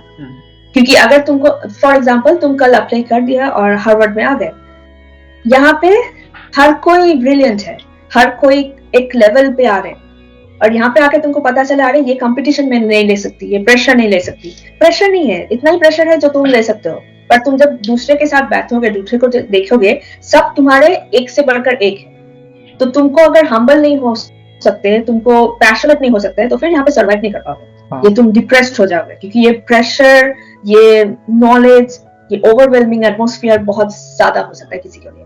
तो फिर अगर तुमको यहाँ पे आना है, for example for me Harvard में आना है या किसी भी यूनिवर्सिटी में जाना है बाहर, पहले तो तुम्हारे पैसे लग रहे हैं, इधर तुम्हारा पेरेंट्स के पैसे लग रहे हैं, तुमको एक नया दूसरा एक कल्चर में घुसना है, वो भी एक बड़ी बात है, क्योंकि हम लोग एक टोटली डिफरेंट हाँ, totally different background, totally different. हम लोग नर्चरिंग एनवायरनमेंट में रहते हैं। यहाँ पे रहोगे तो तुमको एक इंडिपेंडेंट होना पड़ेगा, तुमको खुद का लाइफ खुद को देखना पड़ेगा, पैसे का देखना पड़ेगा। अगर तुम्हारा पेरेंट्स अगर दे रहे तो उनको तुम क्या रेस्पेक्ट दे रहे हो, क्योंकि बहुत पैसा है। तुमको भी पता है, तुम अपने से हम लोग नहीं, फटाक से किसी का नहीं हो सकता है, स्पेशली डिजाइन करियर में, आर्किटेक्चर करियर में। हम लोग को सब पता है कि एक बार में तुमको लाखों में नहीं मिल सकता। तो ये सब पॉइंट तुमको बहुत ध्यान से इवैल्यूएट करके फिर डिसीजन लेना है। ऐसा कुछ नहीं है कि हार्वर्ड में आ गए तो बहुत बड़ी बात होगी, या देश से बाहर चले गए तो बहुत बड़ी बात है, ऐसा कुछ नहीं है। वो तुम्हारा पूरा खुद के स्ट्रेंथ के ऊपर डिपेंड करता है कि तुमको क्या करना है। ऐसा तुम इंडिया में रह के भी बहुत कुछ कर सकते हो, पर तुमको अगर बाहर आना है तो फिर वो मेंटेलिटी पे आना पड़ेगा कि तुमको वो चेंज जो आने वाला है, वो चेंज को तुम एम्ब्रेस कर रहे हो। वो कल्चरल चेंज हो, एनवायरमेंट चेंज हो, फाइनेंशियल चेंज हो, एकेडमिक चेंज हो, ये तुम्हारा तुमको एक मोल्ड करेगा as a new person. And if you are not ready to accept that, you will not have a good time. क्या आंसर दिया रे? वहां पे सुसाइड केसेस होता है क्या ये सब के कारण? ये थोड़ा ज्यादा हो गया। हाँ, नहीं ऐसा कुछ नहीं है। आईआईटी वाला सिचुएशन इतना नहीं है, क्योंकि यहाँ पे साइकोलॉजिस्ट रहते हैं, साइकियाट्रिस्ट रहते हैं, और तुम्हारा फ्री सेशंस मिलते हैं। तो फिर एक्चुअली लाइक ये मैं सच में बोलूंगी, क्योंकि मैं जब पेरिस में पहले गई थी मैं डिप्रेस हो गई थी। I was like having a terrible time, क्योंकि लैंग्वेज बैरियर्स था, लोग अलग थे, और मैं पहले से ही मैंने सोचा था मैं बाहर आके इंडियन कम्युनिटी के साथ में क्यों रहूं, क्योंकि मैं बाहर आई हूँ, मेरे को खुद ओपन माइंडेड होना है, मुझे सीखना है, मुझे जानना है, मुझे वैसे लोगों के साथ रहना है जिसके साथ मैं सीख सकूं, या मेरा मेंटली मेरा डेवलपमेंट हो। It's not just about academic development. तो पर मैं जब पहले आई थी, वो मेरा एक शौक था, क्योंकि अचानक से तुम 20-25 साल तुम इंडिया में जो रहे हो, वो एक अलग एनवायरमेंट में रहे हो। अचानक से तुम जब बाहर आओगे, पूरा अलग है। तुमको लगेगा कि चलो सब कर लेंगे, जब आओगे तुम्हारा फटके हाथ में, बोल नहीं सकते, आ जाएगा बोल जो सकते भी है। हाँ, तो फिर वैसी सिचुएशन मेरा भी था, of course, like everybody else. ऐसी झोला पकड़ के आगे, किसी को मैं जानती नहीं थी। और रूम मिल गया, रूम में भी मेरा को लोकेशन जैसा था, तो मेरे पास एक रूममेट भी थी जो अर्जेंटीनियन थी। वो बहुत स्वीट है, बहुत अच्छी थी, पर तुम्हारा घर का जो फीलिंग है ना, वो कट हो गया। तुमको तब रियलाइज होगा, क्योंकि टाइमिंग अलग है, तुम फोन पे भी इतना कनेक्ट नहीं हो सकते। तुमको वो रियलाइज करना पड़ेगा कि तुम बाहर आ गए। अभी तुम्हारा हेल्थ, वेल्थ, मेंटल हेल्थ बोलो, फिजिकल हेल्थ बोलो, वेल्थ, हर चीज तुम्हारे हाथ में। कल तुम्हारा कुछ हो गया तो तुम घर में फोन करके, लोग नहीं आने वाला तुमको सेव करने के लिए, वो तुमको देखना पड़ेगा तुमको क्या करना है। तो ये बहुत बड़ा एक स्टेप, बहुत बड़ा एक चेंज था, और अचानक से चेंज होगा कि तुम फ्लाइट लिए, फ्लाइट तक तुमको लगेगा अरे मैं बहुत मोटिवेटेड हूँ, मैं तो आ रहा हूँ, अभी तो लाइफ में बहुत बड़ा करेंगे। फिर जब आ जाओगे तब तुमको समझ में आएगा कि क्या, कितना तुम पानी में हो, कितना धूल में है, ऐसा वाला सिचुएशन। तो मेरा भी ऑब्वियसली मैं आई वाज वेरी डिप्रेस्ड, क्योंकि मेरे को बात करना नहीं आता था। मैं इंट्रोवर्ट हूँ, हमेशा भी इंट्रोवर्ट थी। तो और जब स्कूल चालू होगा तुमको नोटिस होगा कि लोग, दूसरे लोग कैसे होते हैं, लोग कैसे बात करते हैं, और उनका इतना, सब लोग टैलेंटेड है। Like for me, I see everybody like as everybody is special in their own ways, और तुमको और सामने से दिखेगा। और हर लोग दूसरे कंट्री से आए हुए हैं, तो उनका पॉइंट ऑफ व्यू भी अलग होता है, तो वो ओवरवेलमिंग हो सकता है। तो फिर मैं जब घर में आती थी तो मैं और भी सोचने लगती थी कि तुम एक आइडेंटिटी क्राइसिस, क्योंकि मैं जब इंडिया में रहते हो तो तुमको पता है कि हाँ मैं ये हूँ, मैं ये करता हूँ, मेरा ये डेजिग्नेशन है, मेरा मम्मी ये है, मेरा लोग ये है, मेरा दोस्त ये है। वहां पे जाके तुम्हारे पास कुछ नहीं है, तुम खाली किताब हो। किताब को तुम कैसे लिखोगे, वो तुम्हारे हाथ में है। तो जैसे तुम्हारा डिप्रेशन भी होगा, फिर तुम्हारे ऊपर डिपेंड करो। पर एक चीज अच्छा है, बाहर में सब जगह नहीं बता सकती, यहाँ पे बोलो या यूरोप में बोलो, people give a lot of effort and a lot of respect for mental health. It's very important, very, very important, because everybody understands that everybody goes through certain situations in life. So like there are a lot of facilities for mental health, for any kind of issues that you want to talk about. मैं जब रहती थी, मैं सीते university में रहती थी, वो पेरिस में स्टूडेंट हाउसिंग जैसे होता है, जो मास्टर स्टूडेंट या पीएचडी स्टूडेंट्स वहाँ पे रहते थे। तो हम लोग का भी एक वहाँ पे भी एक सेक्टर रहता था, जहाँ पे तुम कोई साइकोलॉजिस्ट से बात करना है तो तुम अपॉइंटमेंट ले सकते हो। फ्री है for student, it's all free. So तुम कभी भी ले सकते हो, बात कर सकते हो, या बाहर का किसी को बुक कर सकते हो, दोस्तों से बात कर सकते हो, और ये बहुत बड़ा हेल्पफुल रहता है। उस पर ध्यान दिया जाता है काफी। बहुत बहुत मेरे लिए, मेरा जो दोस्त थे वो लोग का जब प्रॉब्लम होता था, मेरा प्रॉब्लम होता था मेंटली, या किसी और का कुछ बहुत बड़ा इशू हो गया, फॉर एग्जांपल कुछ ब्रेकअप हो गया अचानक से, तो हम लोग बात पहले नहीं कर सकते थे, पर धीरे धीरे मैंने ये सीखा कि तुमको ओपन अप कैसे करना है, क्योंकि तुम किसी और से बात भी करते हो तो तुमको वो रेस्पेक्ट है कि वो तुमको रेस्पॉन्ड करेगा। ऐसा नहीं सोचते कि अरे क्या कुछ भी बोल रहे हैं, ऐसा कुछ नहीं। हर किसी के थॉट्स को वहां पे प्रायोरिटी देते हैं। यहाँ पे भी वही चीज होता है, जो कि मेरे लिए मुझे बहुत अच्छा लगा। तो मैं जो डेवलप जो हुआ उसके हिसाब से मेरा बहुत स्ट्रेंथ जो मिला मुझे वहां से मिला। ये आईटीज वगैरह में भी करवाना चाहिए। हाँ, करना चाहिए। ये तो अभी के लिए जनरेशन में ये बहुत बड़ी चीज है कि तुमको सबको एक्चुअली साइकोलॉजिस्ट या वैसे कुछ ना कुछ अपॉइंटमेंट मैंडेटरी होना चाहिए, क्योंकि हम लोग सब सफर करते हैं, कोई बताते नहीं है। यहाँ पे क्या होता है कि अगर कोई मेंटली डिस्टर्ब नहीं बोलेंगे, या फिर डिप्रेशन में है, या फिर एंजाइटी इश्यूज है, यहाँ पे उसकी दवाई दे देते हैं डायरेक्ट। वहाँ पे बैठ के कंसल्ट करना चाहिए टाइम से। लाइक आई थिंक उसको ज्यादा प्रायोरिटी देना चाहिए, rather than कुछ भी अल्फा बीटा गामा दवा दे देना। और बहुत टाइम ऐसे होता है कि लोग क्या चाहते हैं, बस बात करना चाहते हैं। हाँ। और कोई सुनने वाला होना चाहिए। अगर तुम दवाई दे दोगे तो वो तो बस सोने का दवाई होगा। हाँ। पर मेंटल में जो चल रहा है वो तो तुम्हारा ठीक नहीं होगा ना। अपना टॉपिक तो कहीं और ही चला गया, मेंटल हेल्थ पे चला गया। ये दूसरा एपिसोड मैं 2 एपिसोड में ब्रेक कर सकता हूँ शायद, अगर ज्यादा टॉपिक्स रहे कवर करने के लिए। आई थिंक ये बताना मैंने पूछ लिया कि नहीं, लाइक, या फिर अगर कुछ डिफरेंट आंसर हो सकता है इसके, like what are, so one thing I wanted to ask, what are the certain skills that is required, skills or skills ही बोलेंगे, what are the certain skills that is required to study in Harvard or foreign universities, which is different from, say, I'm studying in Ivy colleges in India. How is it different to studying in Ivy colleges in other countries, or say Harvard? What is the competition like? What is the skill set difference like? So for me, मैं आपका example दे सकती हूँ, मैं दूसरे का नहीं दे सकता। हाँ. तो फॉर मी जो मेरे को समझ में आया, जो इम्पोर्टेंट था, is like you have to be good at one thing and you have to be absolutely like best in it. तुमको पता चलना चाहिए कि तुम क्या कर रहे हो। अगर क्योंकि ऐसा सोच ले कि पूरा दुनिया भर से सब लोग अप्लाई कर रहे हैं, हाँ. तो तू स्पेशल कहाँ है? हाँ. मैं स्पेशल भी नहीं हूँ। तो फिर ऐसा एक स्किल पकड़ लो, हो सकता है सॉफ्टवेयर स्किल, या हो सकता है तुम्हारा थिंकिंग पावर। वो चीज तुम हाईलाइट करके लगा दो अपने सीवी में या पोर्टफोलियो में। वो चीज सबसे बड़ा इंपॉर्टेंट है। और सेकंड इंपॉर्टेंट है इंटरव्यू। और तुमको इंटरव्यू जब होगा, इंटरव्यू में तुमको दिखाना पड़ेगा कि तुम अपने आप को ऐसा करके, one of the interview question, कि तुम अपने आप को 5 साल में कहाँ देख रहे हो। तुमको ये सब आंसर्स जो होते हैं वो बहुत जेन्युइनली सोचना पड़ेगा, कि पहले से थोड़ा प्रिपेयर करके सोचना पड़ेगा कि मैं एक्चुअली में क्या करना चाहता हूँ। क्योंकि टॉम, डिक एंड हैरी सब लोग बड़े बड़े आंसर देते हैं। तुम्हारे आंसर अगर जेन्युइन ना लगे, तुम्हारा पोर्टफोलियो अगर जेन्युइन ना लगे, पोर्टफोलियो अगर सोच ले कि तुमने ये भी किया है, वो भी किया है, वो भी किया है, तो जो इवैल्यूएटर है वो कंफ्यूज हो जाएगा कि फिर इसको कहाँ पे रखे। अगर उनको भी तुमको चाहिए, तुमको भी वो चाहिए, पर उनके पास ये लेवल्स है, ये डेजिग्नेशंस है।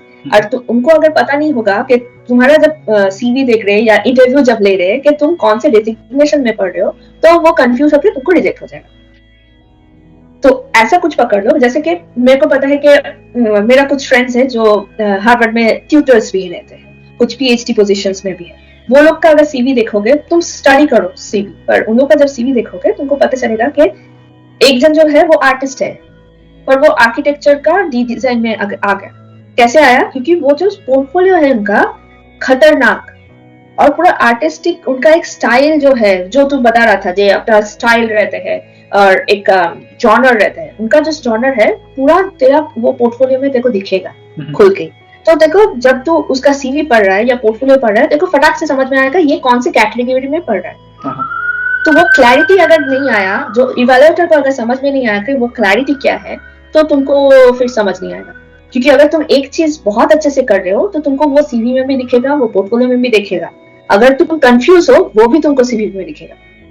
तो वो चीज बहुत इंपॉर्टेंट है कि तुम कैसे खुद को प्रेजेंट कर रहे हो, कि तुमको पता नहीं है, मैं अभी देख रहा हूँ, मेरे को क्या करना है, मैं एक्सपेरिमेंट कर रहा हूँ। तो वो मेरे हिसाब से स्ट्रॉन्ग पॉइंट में नहीं दिखा जाता, क्योंकि वहां पे लिस्ट रहते हैं कि उनको ये के हिसाब से, स्टूडेंट के ये के हिसाब से मुझे टिक करना है, और उनको अगर पता ही नहीं चला कि कैटेगरी क्या है, तो फिर तुमको कहाँ पे पॉइंट करेगा वो। All right, do you have any question for me? Do खाने में क्या है? खाने में यार, मतलब क्या? खाने में पास्ता है। पास्ता है यार, मेरे को भी बनाना पड़ेगा कुछ तो। बनाऊंगा। But मेरे को थोड़ा क्वेश्चन पूछना था कि अभी मेरे जैसे मैंने बोला, तेरे को आईआईटी बॉम्बे में कैसे एक्सपीरियंस था compare to what I am telling you? जहाँ पे कहाँ पे तेरे को कंपैरिजन लगा, और why you thought there is a huge difference that you would like to address at this point? I think similar experience है। जैसे फॉर एग्जांपल मैं अपना बताता हूँ। जैसे how did I get into IIT? तो everyone who got into IIT had a certain skill which they were good at। ठीक है, मेरा 3D modelling, so I did my industrial design masters। ठीक है, तो मेरा 3D modelling was not that great। ठीक है, even though I had an engineering background, I did not have a great 3D modeling skill, क्योंकि 3D modeling is different। 3D modeling is handmade वाला, not the 3D model। तो but I was also not great at sketching when I started। I worked my ass off in sketching for around a year and a half to make my sketching to that level। ठीक है, कि मेरा sketching on top था in my batch। ठीक है, मेरा बाकी skill बहुत ओके है, या फिर मेरा स्टूडियो या material handling is not that great. ठीक है, I did not do well in studio test, but my sketching portfolio spoke about my work, who I am, what do I do। मेरा sketching portfolio was good enough to set a mark। ठीक है, तो even though I was not good at other things, I was good at that, and that I think was an important skill for them to know कि हाँ, this guy can do something। Even like जब मैं pass out हुआ तो I asked मेरे prof, तो I used to chill with my prof उसके बाद, even now। तो I used to ask, मतलब why did you decide to take me like for masters? So he was like, you had certain skills, based on that we decided। ठीक है, और ये आ रहा है अभी मैं सही आ रहा हूँ?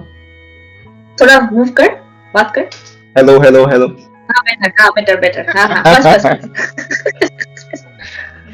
So when are you planning to come to India next, or how? Like they had a certain skills, so even other people would have certain skill or some kind of personality जिसमें कुछ unique लगेगा।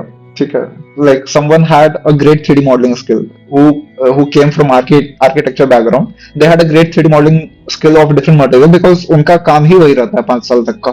ठीक है, तो उनका और and they would set up a mark of 3D modeling कि भाई देखो मैंने ऐसा बनाया।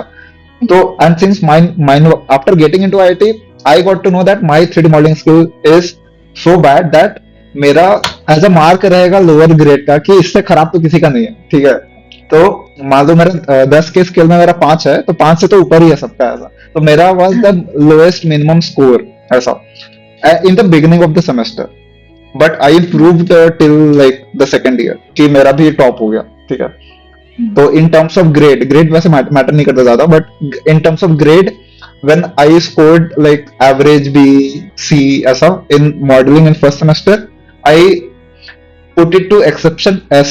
ठीक है, S was the top कि भाई तेरा तो फाड़ू मॉडलिंग ऐसा। तो मैं 2 साल तक उसको स्केल करके लेके गया वहां तक, क्योंकि मेरे को पता था कि मेरा ये खराब है, तो I have to work on it.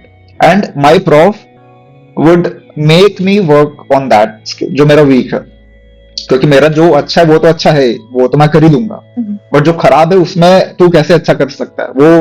Like my presentation skill was not that great, तो I was forced in every jury और एवरी मीटिंग कि दे वुड मेक श्योर कि भाई तुम्हारी इतनी मारी जाएगी जूरी में कि तुम you will work on it. ठीक है, तो मेरा वैसा था, तो आई इम्प्रूव्ड अ लॉट।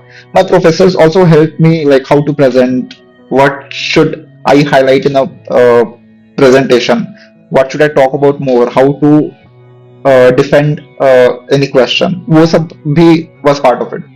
ठीक है, तो I learned a lot of things in my masters on like my personality, presentation skills. But again, like I mean that was like pretty similar I guess, कि मतलब एक skill तो चाहिए तुम्हें बाकी लोगों से differentiate करने के लिए. तो वो I think it's same then. Yeah, it's kind of the same. Even like the review के part जो बोल रहे थे कि तुम्हारा रिव्यूज में सब लोग इतना लेंगे कि तुमको घर जाके नींद तो खराब हो ही जाएगा, काम करने बैठ जाओगे. I think to some point वो भी इम्पोर्टेंट है. हाँ, जरूरी है. नहीं तो हम लोग के दिमाग के हिसाब से अपना ईगो तो बड़ा रहता है कि हम लोग ने बहुत बड़ा एक हाथ मार दिया. फिर जब रिव्यू होता है तुमको एकदम तुम्हारा असलियत पता चल जाएगा, जो कि बहुत इम्पोर्टेंट रहता है. उससे तुम कैसे डेवलप करोगे. या नाइस. तो एक बार ऐसे ही लाइक कुछ तो मॉड्यूल चल रहा था, लाइक नहीं एक बेसिक मिनी प्रोजेक्ट चल रहा था. Like we were task to design a lamp for certain category. एक डिजाइन ब्रीफ हमने सबने ये किया था और 3-4 दिन थे सबको. Like that was a module of 2 weeks I guess. ठीक है, और नोबडी एक्सपेक्टेड कि we will have to do a project like from deciding a design brief of a theme to making a product. सबको like everyone was chilling कि भाई हाँ ठीक है, मटेरियल एक्सप्लोरेशन है, थोड़ा बहुत मॉडल बना के खत्म करते हैं. So and this professor was so strict. ठीक है, तो उससे डिफेंड करना वाज नेक्स्ट टू इम्पॉसिबल. ठीक है, उसका इमेज ही वैसा हो गया था. And he would make sure कि मतलब सब काम करे करके, एटलीस्ट अपने बैच में तो सब काउंट कर, मतलब ये एक्सरसाइजेस वगैरह हो गए, सब नींद किसी ने कोई 2 दिन से सोया नहीं है ना. सब काउंट करे कि कितने टाइम से मैं सोया नहीं, घंटे गिन रहे. Like my maximum was like 55-57. इतना टाइम से मैं सोया नहीं हूँ. एक other guy was like 70 cross कर गया था. That guy came to class in different chappals, different slippers, दूसरे कलर्स का. उसको पता नहीं क्या पहन रहा हो. ठीक है, दो कोई चप्पल दिखा उसका हॉस्टल में पहन के आ गया. मैं बता रहा हूँ कि भाई तू अलग अलग चप्पल पहन के आ गया. मैं I had to go to like outside market जहाँ पे मेरे को मटेरियल वगैरह लेना कुछ, तो वैसे प्रोजेक्ट करने के लिए ताकि मैं कंप्लीट कर सकूँ. आज मैं गेट के पास आईडी कार्ड की जगह पे एटीएम कार्ड दिखा रहा हूँ. ठीक है, क्योंकि मैं सोया नहीं हूँ, मेरे को कुछ चमक नहीं रहा क्या कर रहा हूँ मैं लाइफ में. तो मैं एटीएम कार्ड दिखा रहा हूँ, तो gate keeper is also like भाई क्या दिखा रहा है, एटीएम कार्ड क्यों दिखा रहा है मेरे को. मतलब वो फक एटीएम कार्ड है. फिर मैं आईडी कार्ड दिखा रहा हूँ. तो उस जोन में था, मतलब ऐसा था. And then professor also realized कि this is like too much. Too much. हाँ, तो फिर वो next year से थोड़ा कम हुआ.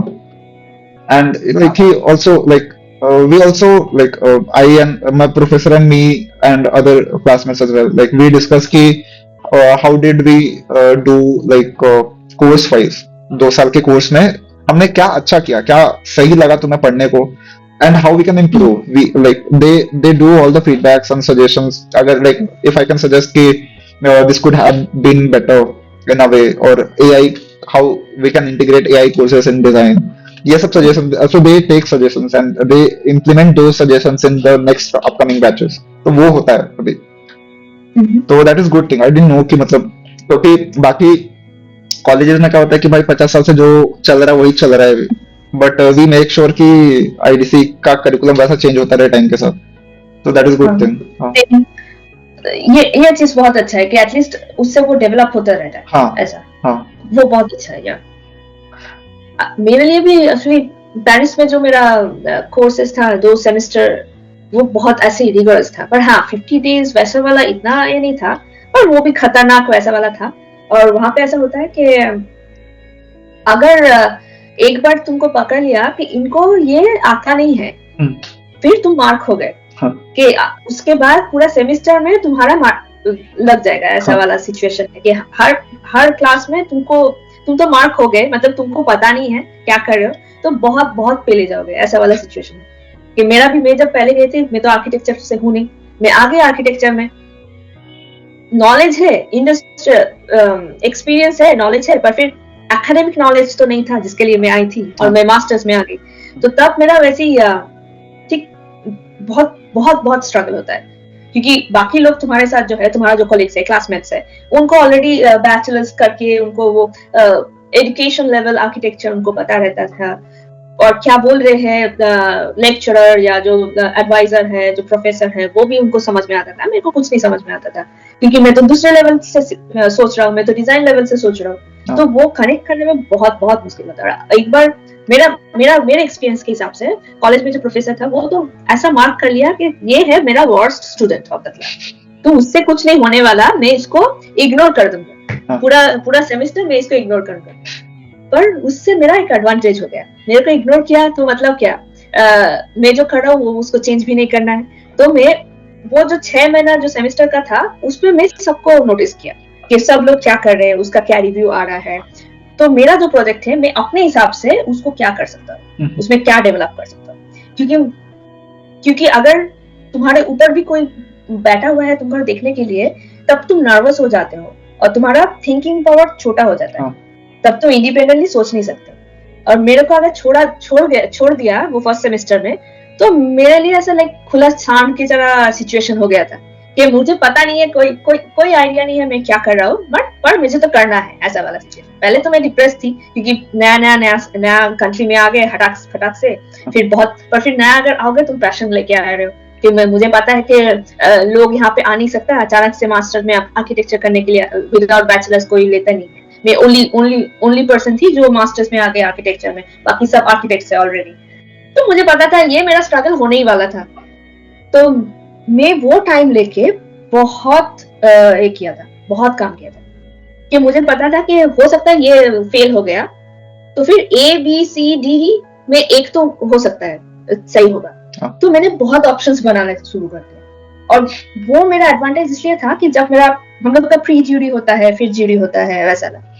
तो प्री ज्यूरी जब हुआ, प्री ज्यूरी में हम लोग का एक्सटर्नल ज्यूरी आता है, external evaluator, not just the professor. हम लोग का प्रोफेसर 2 था, पर एक्सटर्नल रहते हैं, प्रिंसिपल्स जो स्कूल के प्रिंसिपल है वो भी रहते हैं, और बाकी विजिटिंग प्रोफेसर्स वो भी रहते हैं। ये 5-6 जन थे। अब प्री ज्यूरी के बाद, क्योंकि मेरे प्रोफेसर को पता नहीं है मैं क्या कर रही हूँ, पर मैं कर रहा हूँ कुछ, पर मैंने प्रिपेयर भी कर लिया, ऐसा कि मैं स्कूल में रहती नहीं थी, क्योंकि मुझे वो फीलिंग अच्छा नहीं लगता था कि मुझे पता नहीं है मैं क्या कर रहा हूँ। तो मैं घर में बैठ के अपना स्टूडियो जैसा बना लिया, वहां पे मैं काम करती थी दिन रात, क्योंकि मुझे पता है मैं सबसे नीचे हूँ, मुझे काम करके उठना है, ऐसा।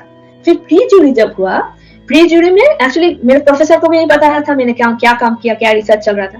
प्री ज्यूरी में मैंने तो काम कभी छोड़ा नहीं था। तो प्री ज्यूरी में इतना अच्छा गया मेरा कि सब लोग शॉक हो गए कि मतलब ये तो नया रिसर्च बना लिया, ऐसा कि पूरा जो हम लोग का टॉपिक था मेटेरियल रिसर्च का टॉपिक था। सबने बहुत क्या, एक एडवांटेज डिसएडवांटेज ये होता है कि जब तुम लोगों के साथ हो, कॉलीग्स के साथ हो, तब तुम्हारा जो प्रोजेक्ट्स बनता है ना, सबको देख के एक लेवल का बन जाता है। अगर तुम उनके साथ नहीं हो, पर तुमको पता है कि क्या करना है, तो तुम्हारा प्रोजेक्ट लेवल ऐसा हो जाता है, ऊपर चले जाते हैं, क्योंकि तुम इनको भी देख रहे हो कि क्या बनाना है, और तुम इंटरनेट से सोचो और इंडिपेंडेंटली सोच रहे हो जब तुम उनसे बाहर हो। तो वो मुझे रियलाइज हुआ कि वो बहुत तुम्हारा थिंकिंग पावर चेंज कर देता है, जो मुझे प्री ज्यूरी में समझ में आया, क्योंकि प्री ज्यूरी तक मुझे पता नहीं था मैंने क्या किया है, और मैंने दूसरे का इतना अच्छे से मुझे देखा नहीं था। पर मेरा जो प्रोजेक्ट बना वो सबसे अलग बना, और सबसे ज्यादा उसका कॉम्प्लीमेंट मिला, जिसके बाद से प्रोफेसर देखने लग गए, ऐसा वाला सिचुएशन। तो भाई स्ट्रगल सबका अलग अलग होता है, पर फिर तुम अगर कॉन्फिडेंट हो या तुमको अगर पता है, एंड ऑफ द डे तुम कर लोगे, ऐसा वाला सिचुएशन। बेसिकली तुम्हें तुम्हारा स्किल बचाएगा, हमें हमारा स्किल बचाएगा। एकदम अपना स्किल जितना बचाएगा। और तुम अगर खुद से अगर ट्रूथफुल हो कि मैं गलत कर रहा हूँ, ये सही कर रहा हूँ, तो तुम ठीक कर लोगे। Okay. All right, so that's about it for today's podcast. I hope you enjoyed it, and thank you very much for making time for today's podcast. I hope you enjoyed it as much as I did. Thank you so much. Thank you so much for having me. I'm so excited to see कि last तक क्या बना तुम्हारा, and मैं already तुम्हारा बहुत बड़ा fan हूँ, देखता रहता हूँ तुम्हारा नया नया हरकतें, तो I am really glad to contribute to it. Thank you so much. Thank you so much. Thank See you. you.